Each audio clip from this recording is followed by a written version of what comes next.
What's going on? Done? Alert.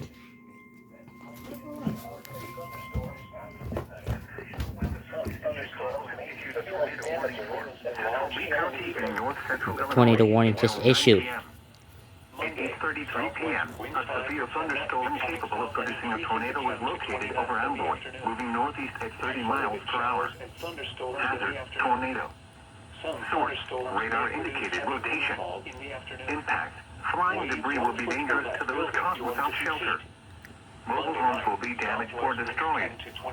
Damage to roofs, windows, and vehicles will occur. Tree damage is likely. This dangerous storm will be near. Action around 8:50 p.m. Take cover now.